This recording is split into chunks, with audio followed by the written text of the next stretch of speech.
जियान मुझे बड़ा भाई कहता है, मोहब्बत करता है, इज्जत देता है।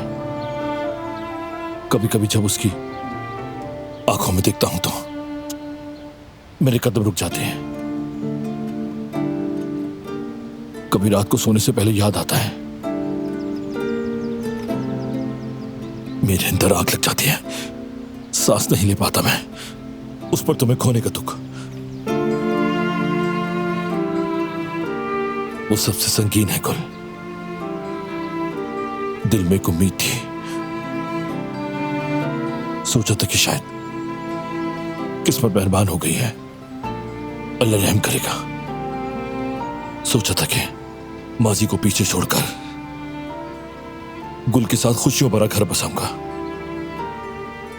लेकिन वो भी ना हो सका। जो होना था वो हो चुका फरहाद। माजी को बदल नहीं सकते, लेकिन ठीक कहा तुमने।